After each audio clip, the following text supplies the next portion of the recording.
to see you again. I hope you all had a very Merry Christmas. Um, we have a theme today. The theme is memorizing music. Let me pull this down so I'm not looking up. Um, Memorizing music, and I titled this. I titled this video "Forget to Remember" because I have. So first of all, that's an article that I wrote. That's the title of an article I wrote a long, long time ago. I've told you guys before. I used to have a. Sorry about that. That's crumbs from my cookie. I used to have a newsletter. I always wanted to have a newsletter because in the business books they said, how do you do this? Well, you have a newsletter, right? I couldn't afford a newsletter. You know, I'm serious. I was so poor when I first got into this business that to have a newsletter where I sent stuff out in the mail was just beyond my means. Uh, and that's even more true today, right? Because postage is astronomical. That's why, by the way, as a side note, that's why we don't sell physical products at our store. We tried to make up for the expensive shipping by offering stuff you couldn't get anywhere else, like autographed books and stuff like that. But in the end, it just wasn't worth it to go through all that hassle and for the books that we sell to be more expensive uh, like that. So it was nice when Amazon started doing print on demand because now people can get my books without having to spend that kind of money on postage, right? Anyway, so one of my articles when I used to have this newsletter. Oh, I didn't finish the story. um, when internet came out and we could have email newsletters, I jumped on that right away. And I had a distribution list that was about 300 people. Actually, over 300 people, but pretty close to 300. And one of the articles that I put in that email newsletter was titled "Forget to Remember." And the whole basis of the article is that if something is constantly in your short-term memory, you never get a chance to exercise your long-term memory. Let me say that one more time. Because the way a lot of people practice is to keep it fresh, keep it fresh, keep it fresh, keep it fresh. That's not the best way to practice. When you keep it fresh like that all the time, you end up never exercising the long-term memory of your mind, right? You have to forget something first before you ever figure out how much you remembered it. So that's where the contradictory title came from. You have to forget first, or you never use that part of your brain. And let's talk about how that works, right? I studied memory and genius. In a short period of time, I went to the library, and that was the thing I was interested in, how the mind works and how genius works. And one of the things I learned came out of a book. People say, I remember in the 90s, people would say, "Eddie, you have no business sharing what you learned if you can't tell us what book it's from." I think that attitude comes from they want to prove you're wrong. It's a combative attitude. It's not academic. I think just because you can't cite the source doesn't mean that what you're saying is not true. When I was doing all that research back in the 90s, I wasn't doing it to prove it to anybody. I was doing it to learn. And one of the things that I learned in one of those books was that there's 3 parts of memory. And when you look at the way musicians practice, they get that wrong. A lot of musicians get that wrong. Okay, so there's 3 stages of memory. There's the input stage, where you put the information in your mind. Then there's the retention stage. And the retention stage, the guy that wrote the book said, that's automatic. You don't have to do anything. Unless you're ill, like if you've got brain damage, you don't have to do anything to remember something. Now, this was not a music book, but all the concepts still apply. I'm going to say it one more time. The second stage is the retention stage, and the retention stage does not require any effort on our part. It's the mind just does what it has to do, unless you have brain damage. The third stage in memory is retrieval. And this is where people get it wrong. Because if they did everything they were supposed to do to learn the song, let's say we're talking about memorizing a piece of music. If they did everything they were supposed to correctly to learn the song, and then they tried to play it and they couldn't get it right, they couldn't remember it, this is the part that musicians get wrong. They go and drill it again.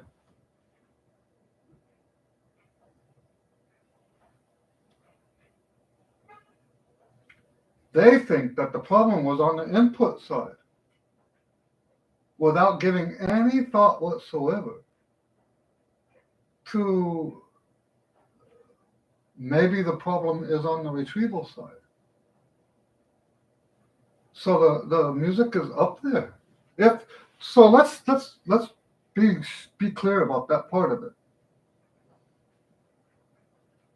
The only way the music gets up there is if you practice correctly. And this is one of the reasons why I value organized practicing, that you keep track of what you did. Because when you keep track, you have evidence that you practice properly.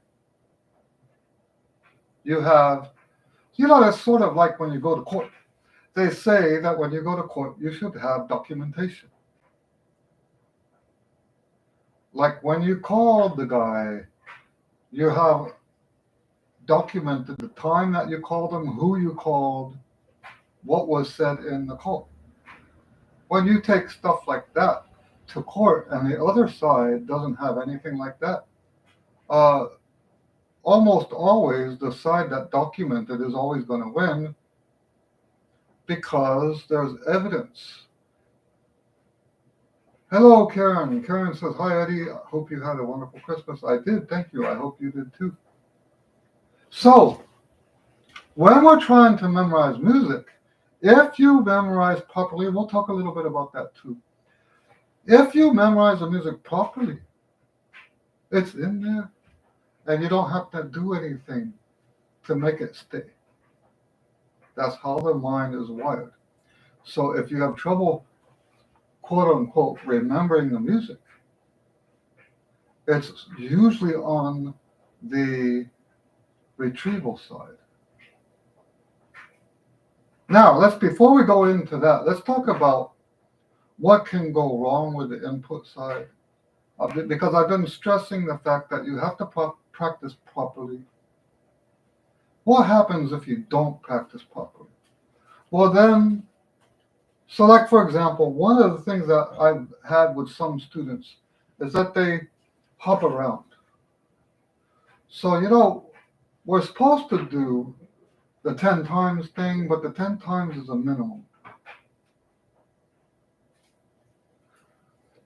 The thing is when you're learning a piece of music, you should never go to the next step until you're absolutely certain that this step was correctly learned. So what happens with these guys that don't practice properly is they don't do that. They do the first step. And then, without being absolutely sure, they go on to the second step, and the third step, and the fourth step. And then when they try to put all that together, they find out that that very first step wasn't as well learned as they thought. So they go back and relearn the first step. I call this jumping around. When you jump around like that, you make it exponentially more difficult to learn music. It's very, very important for everything that you learn. It's very, very important to not move on to that next step until you've mastered the step that you're on. This is extremely important. So what happens if you jump around like that? Some spots are more learned than other spots. So you have this like fuzzy idea in your head of what the music is like.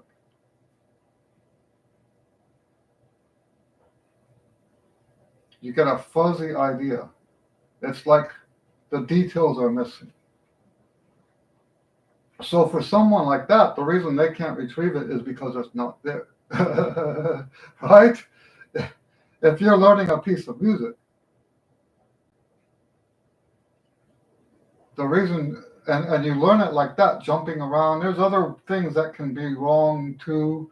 For example, if you don't care about how many mistakes you make,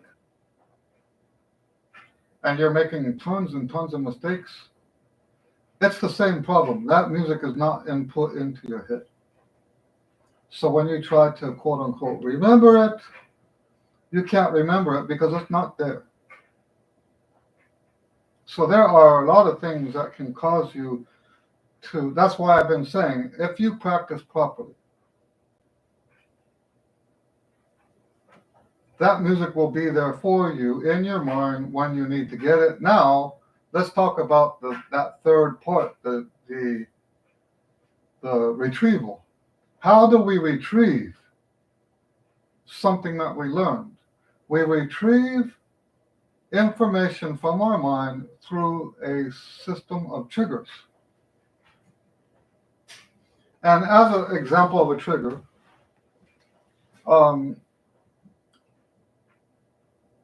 I used to, when I went to go see my grandparents on my mom's side, the first thing you smell when you walk in is coffee grounds, because they put the coffee grounds right by the door to be used outside. So coffee grounds, every time I smelled coffee grounds, would remind me of my grandparents. That's a trigger. Smells often trigger memories, right? Words can trigger the memory. There's all kinds of different kinds of triggers. What do we use as triggers as musicians when we're trying to remember a piece? That's a pause for effect. All right. What do we use as triggers when we try to retrieve a piece of music that we've already learned? It took me a while to figure this out. You know, there's people who try to set up systems of triggers so that they can remember people's names or remember the order of an event or something. So there's people who will say, imagine that out in front of your house that there's buckets on either side of the sidewalk, and as you approach you pull the names of whatever it is you're trying to remember out of those buckets. Well, in that case, those imaginary buckets are the trigger. I don't like playing those kind of games because they never work for me, right? Uh, my triggers have to be more related to what I'm doing. And so I figured out the hard way that the trigger for remembering the song has to be remembering how the song goes. And I see that in my students often. The songs that they know best, like songs from their childhood, or like I have one student that has favorite Christmas songs. Those favorite Christmas songs, he always plays a lot better than all the other stuff he's working on because he knows how it goes. And I actually believe that part of the reason why we practice the music the way we do is so that so when we learn the song, we're not just learning the fingerings and technical stuff like dynamics or whatever. We're not just learning that. We're actually teaching ourselves how that song goes. That's one of the reasons why we practice that way. So when it comes time to, you've learned the piece and now you've put it away for a while. When it comes time to play it again, the way you make sure you can play it is to remember what it sounds like. And if you practice properly, that memory in your ear of what the song sounds like should help you recall everything that you memorized. The same thing is also true, by the way, for performing music that you're actually reading. So this doesn't only apply to music that you have memorized. It also applies to music you practice but don't have memorized. So anyway, that's what I wanted to start with today. You guys can ask questions about anything you want. It can be related to what I just talked about, or it can be unrelated. We could do something entirely different. Just let me know what kind of questions that you have. I don't mind telling you that there is this thing that we do. I call them camping songs. The camping song thing started with the children, but then I just kept that. And the idea is that the camping songs are songs that we camp out on. They're songs that we don't put away. So why am I telling you about that? Because the idea is to do one song a day. Well, as you add more and more and more songs, the time between those songs gets longer and longer and longer. So that you have to forget to remember, right? You have to put it out of your mind for a while. I have some students that want to know beforehand which ones we're going to do, so they can practice it. And I'm like, no. That's not how that works. We want to pull that composition out of our mind, out of nowhere.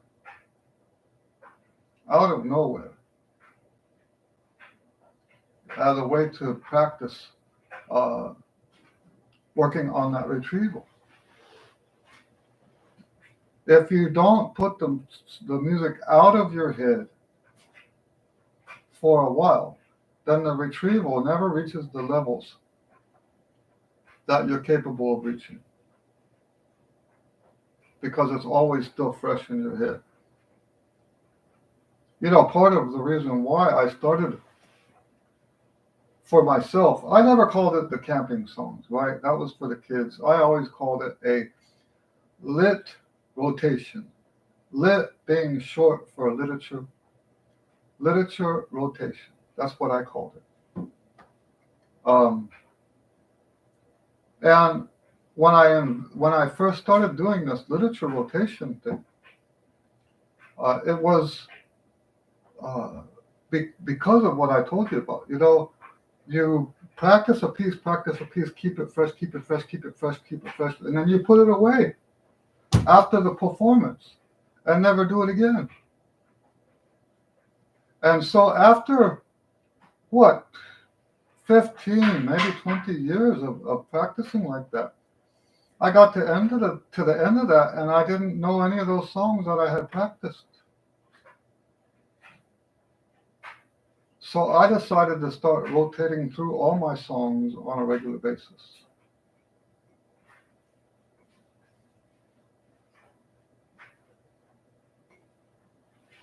Sean says, I do the 10 times rule, but don't complete the entire tune in one day. I come back the next day and don't always remember what I learned previously. Should I go back and redo that 10 times again? See, that's the thing. This is why we have to write this stuff down. I have a theory about that. Uh, it's kind of weird, right? I associate it with the same phenomenon where you're taking pills every day, right? And so you're laying in bed and you say to yourself, did I take my pills today? I can't remember if I took my pills. Now, why is that? Why can't you remember what you did only a couple hours ago? And I believe the reason we forget whether we took our pills again or not is because it's so mundane and monotonous. It's uninteresting. And so we take the pill, we don't take the pill. It's the whole, because of the repetition of it being every day, the repetition of it makes it very blurry in our minds. And it's that same kind of repetition we're doing with the music, right? We do. So this goes back to the mindless thing. I'm not a big fan of that, what the people talk about, being mindless when you perform the trumpet. I mean, I'm saying the wrong word.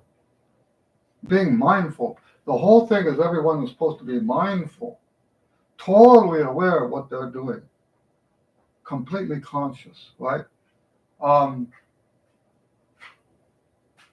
when you repeat over and over and over and over again, part of the objective, and it's natural, it just happens, part of the objective is to become mindless.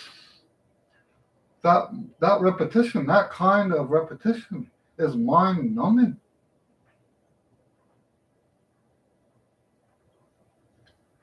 And this whole objective of trying to be mindful all the time is counterproductive to actual music performance. Great music performance is always mindless, not mindful. Even sight reading. I can remember gigs where it was a sight reading gig. I love these gigs, right?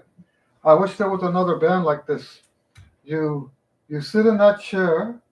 There's a 3-ring binder of music, and you start at the beginning and you flip the page and you read it. You flip the page, you read it. You flip the page, you read it.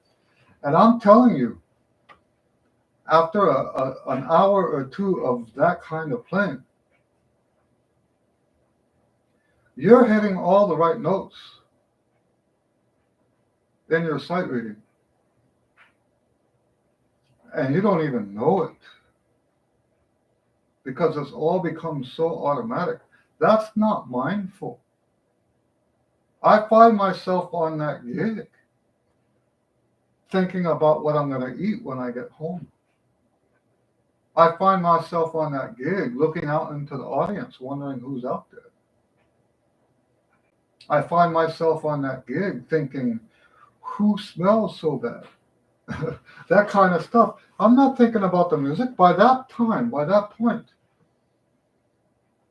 the sight reading becomes so automatic, you don't actually have to think to do it.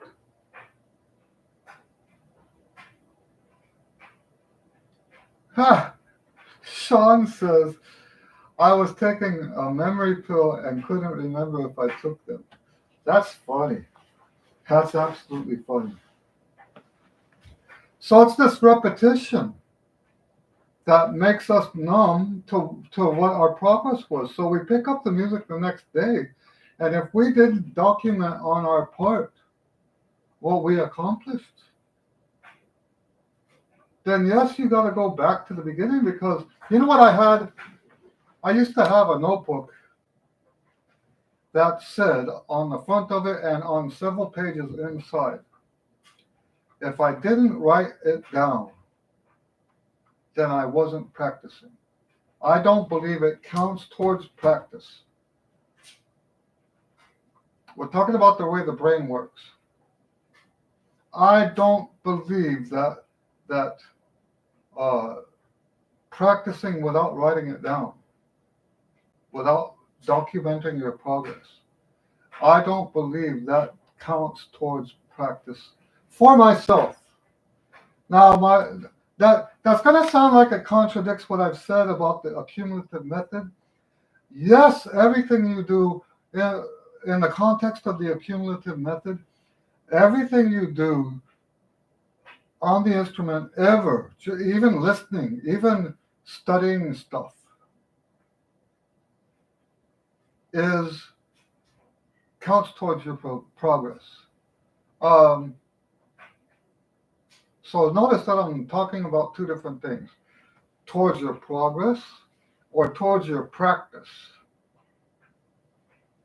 So the law I made for myself was that if I didn't write it down, it didn't count.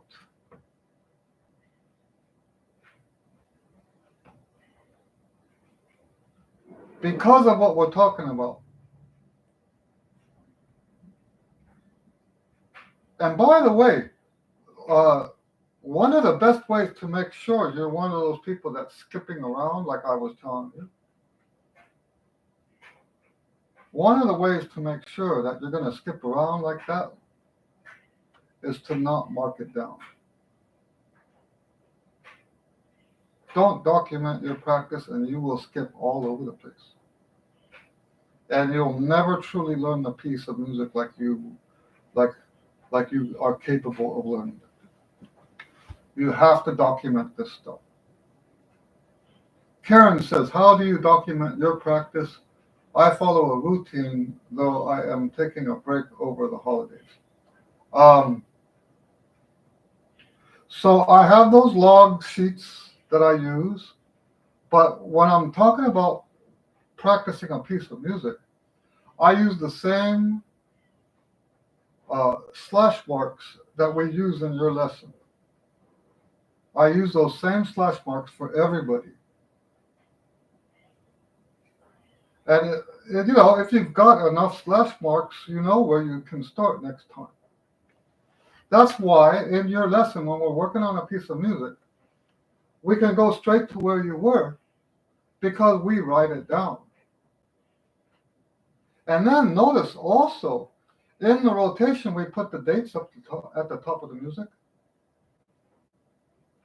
That's another way of documenting it.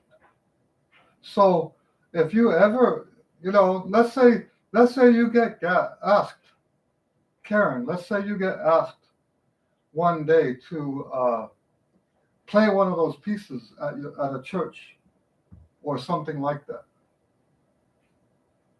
When you pull that out and look at how many times you've played it in the rotation,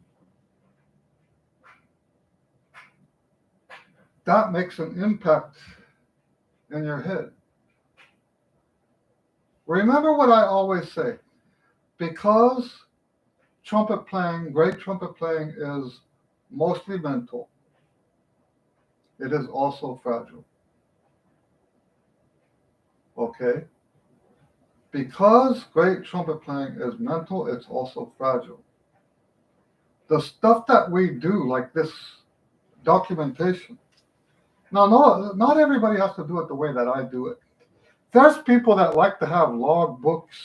You know, you grab your log book and you write down what you did on that date, and you put your comments and stuff like that. Um, I I tried to do that. Now I can't do that. You have to find what works for you, and I know that won't work for me. So a lot of times, what I choose to document is very simple. Put a slash mark. Um, See, I know what that slash mark means, so when I come back next time, I know where to start.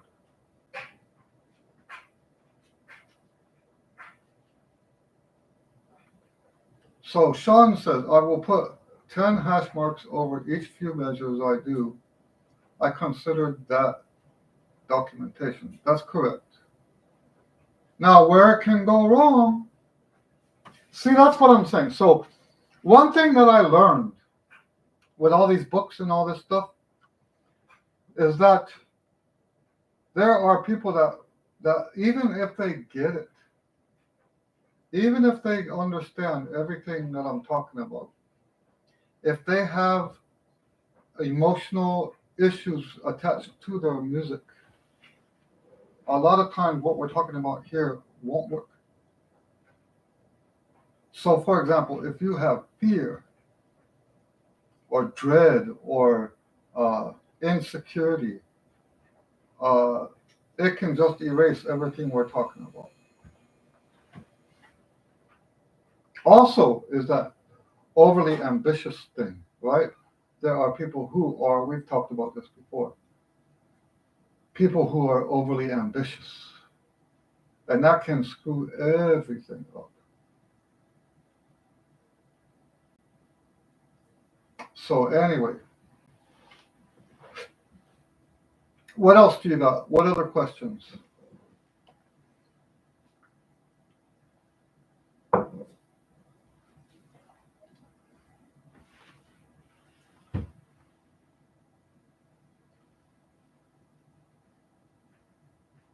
I had a great 2 weeks.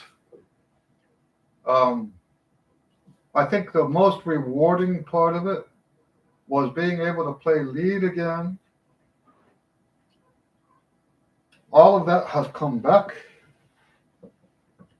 I think the only reason I think it left, it wasn't the chops. I still had the same chops.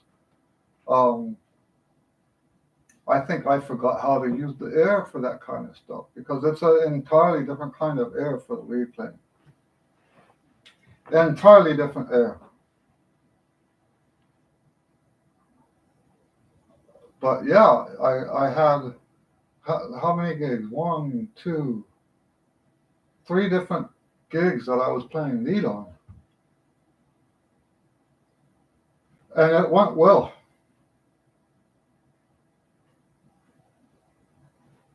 And in one of those gigs, I actually got to play a few solos, and that was obviously very well too. I actually enjoy the solo stuff more than I enjoy the lead stuff. But it's nice to know that I could do the lead if I had to.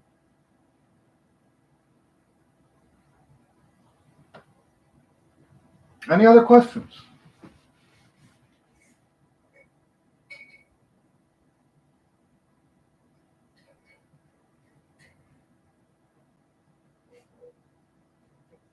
What else do you guys want to talk about?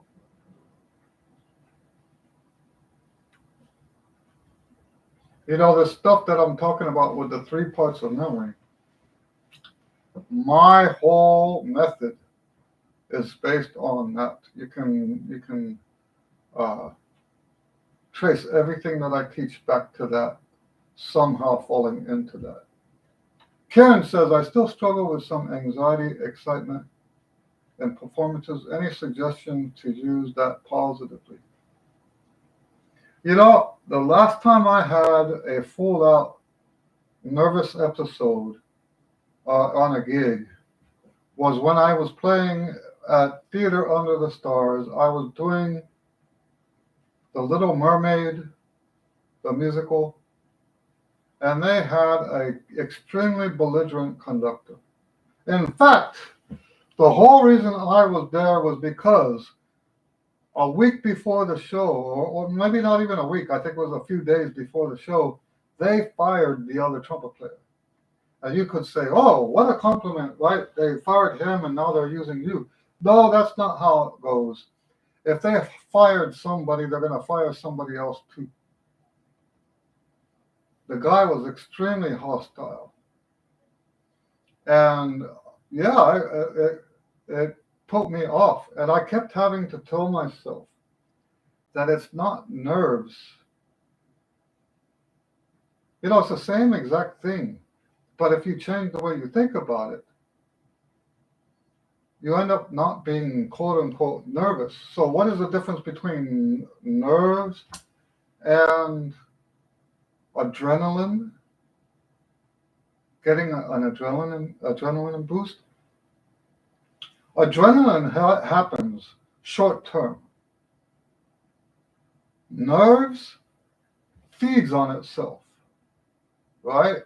So if you go into the thing afraid, the nerves, I think both of them use adrenaline, right? But the nerves, the fact that you're nervous, you acknowledge that you're nervous and you get more nervous. And it becomes a cyclic thing. If you say instead, oh, this is just because this guy is being, hostile, and so this is just I recognized what was happening as a response to the adrenaline.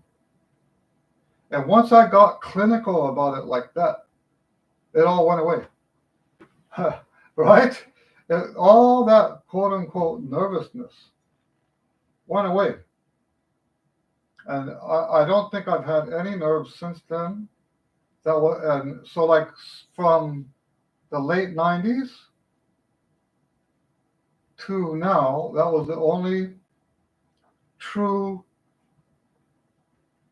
nervous thing I ever had. And it's because now I recognize what it is. I don't try to make that go away. I don't, because that's what happens, right? When you have that kind of adrenaline, when you're nervous, and you say, oh, here it comes, here it comes, here it comes. Oh no, that symptom that I have, it's here. What am I going to do? And instead, we should just be letting that be like the water under the bridge. Just let it go. I hope that helps what you're saying. Hello Juan. Juan says, I'm returning to trumpet after about 20 years.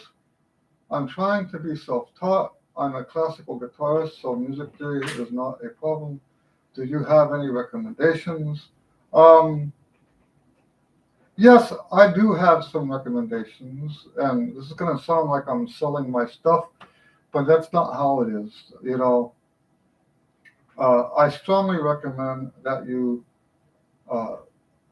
check out my book, One Range, because it has all of my strategy on there about how to develop the chop part of it.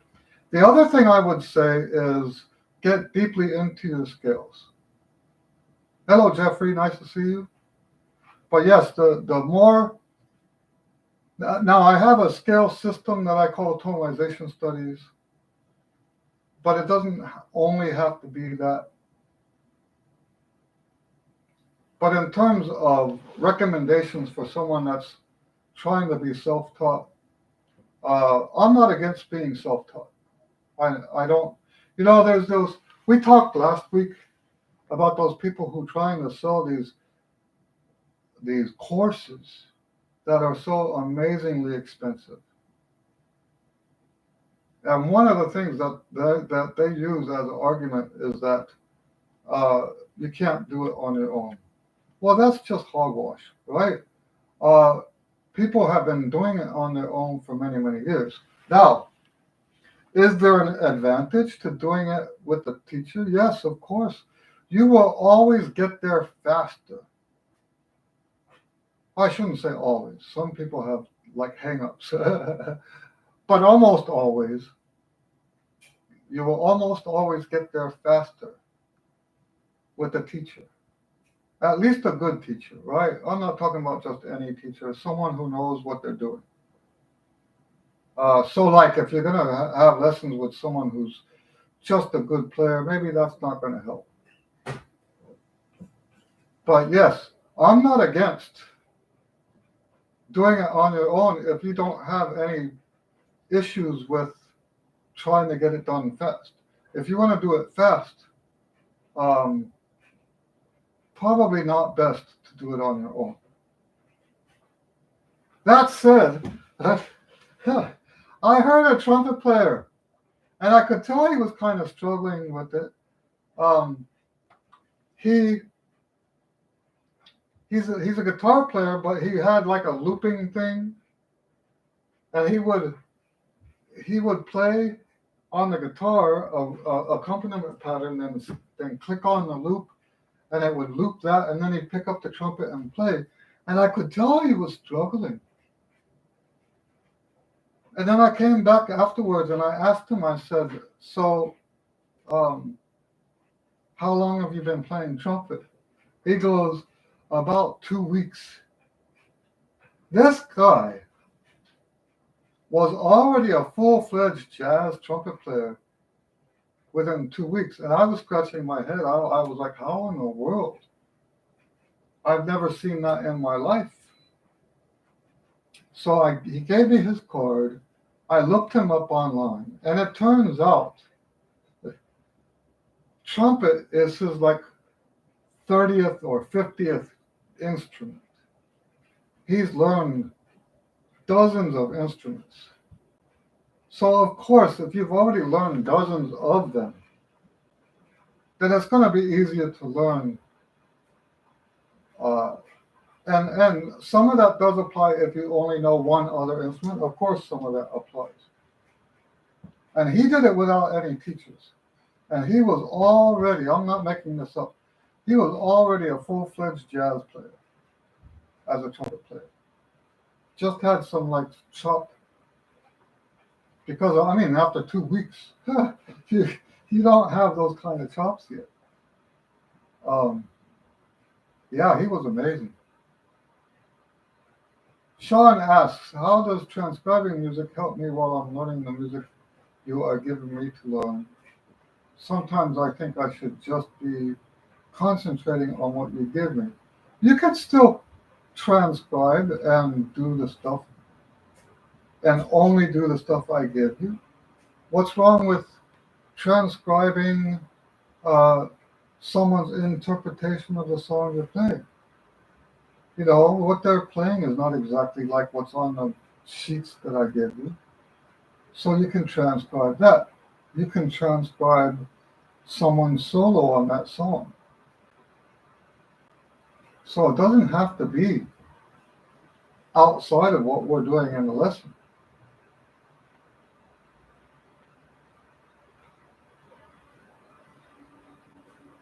Karen says it's not the conductor, it's the various environments and setups.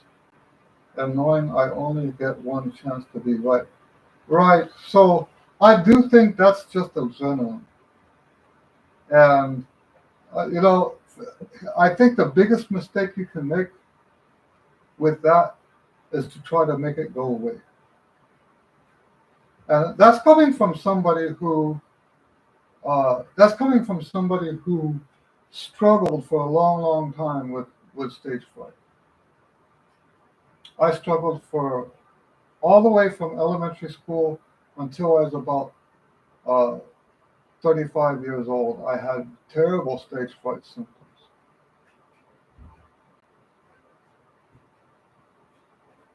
So yes, what you're talking about, I think is just adrenaline, and it doesn't have to cycle out of control. Karen says your Chop series has helped me tremendously as a comeback player. I was one who was ready to quit the comeback effort before I tried your system. Wonderful. You know, I always like to hear that. I always like to hear that because to me, you know, I work, and I know you guys too probably do too. I work from the time I wake up until the time I go to bed. There's, there's very little in my life. There's very little break time, and I'm actually driven to help people, and you know, sometimes I don't mind saying this. Sometimes I'm ashamed because I look at what I'm doing to help people. I'm helping them learn to play trumpet. And sometimes I just wish I could help people with stuff that's more serious about that than just that. Uh, the only hope I have is that people will take what they learn from me and apply it to the rest of their lives. I was talking about that yesterday with some students, right? Let me try to get that to focus again. Um, I was talking to some students yesterday about the overlap, right? And I don't know if I've told you guys uh,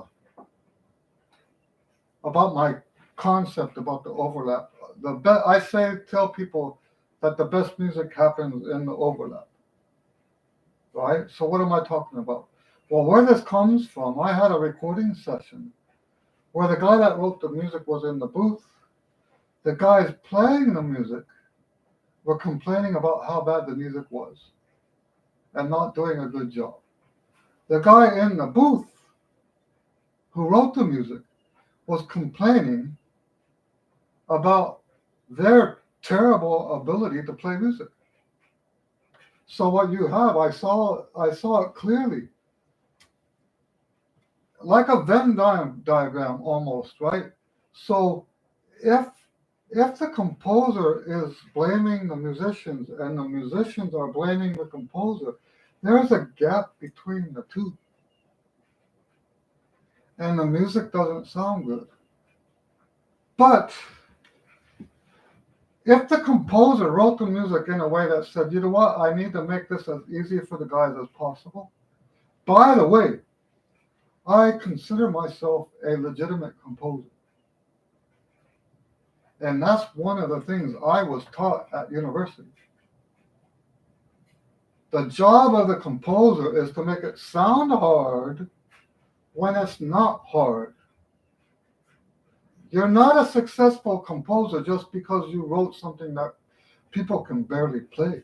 That's not a good composer. A good composer is somebody who has the attitude, I want them to shine. I want them to play the best that they could possibly play. That's what the composer is supposed to do. Uh, and the flip side of that, the musician, I was always taught that if a fly landed on the music, you would play it, right? We were told that you were supposed to play everything they put in front of you. So if we both have that attitude, if if the attitude from the musicians overlaps the attitude of the composer, you're going to have some great music. So then, after I figured that out, I was thinking, well, that applies to everything in life, doesn't it? The example I gave yesterday, the first example was marriage. And if you have a marriage that's always a wife that's always blaming the husband, and the husband that's always blaming the wife, once again, you have a gap between, and lots of stuff falls through that gap. And you have a terrible marriage. But if the idea, the job, the role of the husband is to make things easier for the wife, and the role of the wife is to make things easier for the husband, now you have that overlap. I call it overlapping responsibilities. Okay, when you have that overlap, you have a great marriage.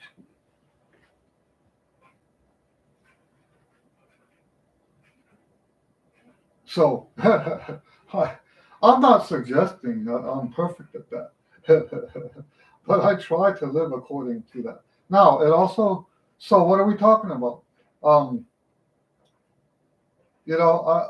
I've been saying that sometimes I wish that I could be more helpful with more real stuff besides just music. But there's always ways to take what I teach and apply it to other areas of your life. And I've told you guys this before. I don't cross the line. I don't pry into your personal life. I don't try to help you with your personal life. That's why I get frustrated sometimes, because there's so many things I could help people with. I won't do that. I will not cross that line. I consider it to be unprofessional. And I know that other people don't have that same belief as I have, but I actually consider it dishonest and unprofessional for a trumpet teacher to give his students marriage advice. Right? I think that's terrible, terrible, terrible way to live. So yes, so I try to put, I'm driven to do better at teaching people how to play trumpet. That's the overlapping responsibility, right? I want to make it easier for you. So I'm driven to do that. And I get up in the morning, and I go to dialysis, right? And everybody else I see there is either asleep or watching TV. I'm sitting there with my laptop. I got a lot of work done today. I'm sitting there with my laptop in the chair as they're sucking my blood, and I'm going for 4 hours straight. We're almost done with a tonalization study, tonalization book, a text book that discusses the tonalization uh, theory in depth. It's so far it's 50 pages long. 50 pages like the one range size book. I think it's going to be on the same level as the one range book when it comes out. I'm very excited about it. So that way people can, when they read it, they can apply it more deeply than what we can possibly do in the lessons. Juan says, I'm getting your book. Woohoo! Thank you. Sean says, thank you. You're welcome. Julie says, hello, Julie. Nice to see you. Julie says, same for me. I got to be overwhelming or it got to be overwhelming with trying different ways, and it just did not seem organized or a clear path. Right. Well, good. Wonderful. Yeah, so we've got 5 minutes. Any other questions before we close? I'm so glad to have my voice. Last week was tough. I actually talked to the doctor, and convinced him to stop taking so much out because it was hard. I told him it took me till on last Friday. It took me till Saturday night to feel better, and it really did make the whole weekend very much more difficult than it should have been. So, uh, you know, all of this stuff with the doctors has really helped me get better at um, making sure that they hear what I have to say. Because if you don't say anything, they just keep doing what they're doing. And that can be disastrous, really. Anyway, so we have time for one more question. What do you guys got?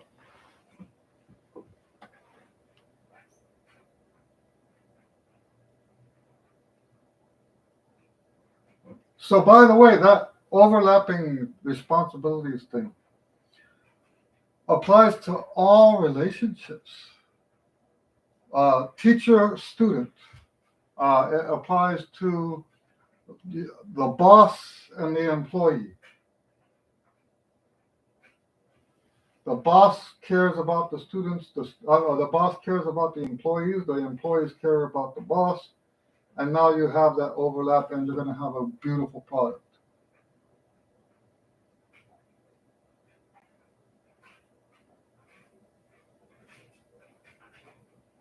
Sean, I think what Sean's saying is I can't wait for the tonalization book. Looks like I'm right.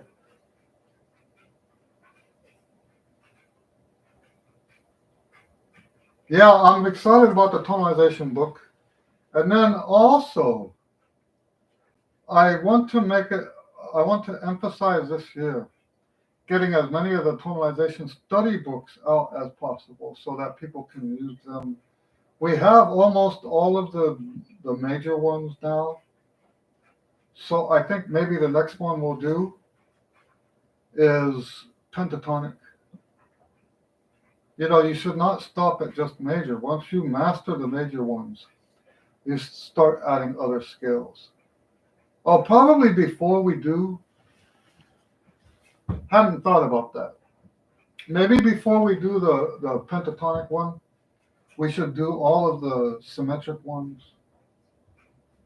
chromatic, whole tone, diminished, uh, augmented, and the tritone scale. Make tonalization studies for all of those.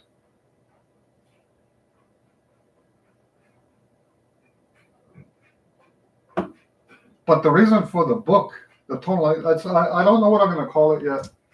I've considered just calling it tonalization, uh, and then have a subtitle.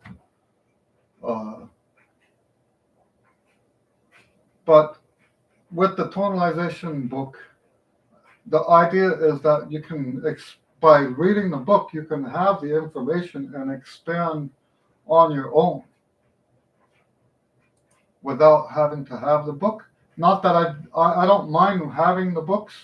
I don't mind putting the books out, but you don't need it if you have the other book. In fact, when I did the tonalization studies myself in the beginning, they were never written down. They were never written down, and even after I did write them in, like, say, the Daily Routines book, even when I did that, uh, I didn't read those after I wrote them because I had already been doing for like 10 years, maybe not 10, but somewhere around there, for 10 years, I had been doing those exercises just off the top of my head. And it's my hope that the people who desire to do it that way can do it that way once they read the book. So, and for that reason, I'm trying to be extremely, like the stuff I'm writing, I'm trying to make it as rich as possible with information.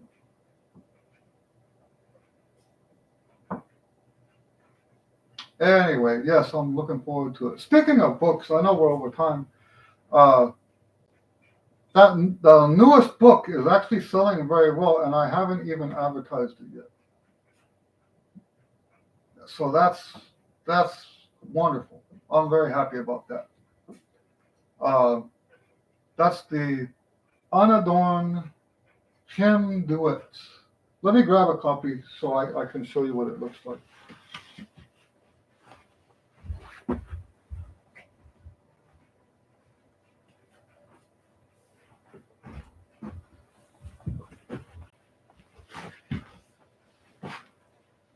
I do think that this book will eventually outsell all the rest.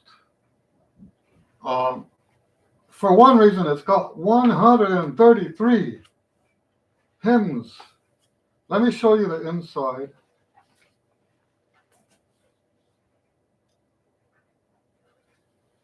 Just simple hymns. Basically, let me tell you the story behind this. You guys know about my unadorned trumpet hymns. Notice that this is not the same title. Unadorned Hymn Duets.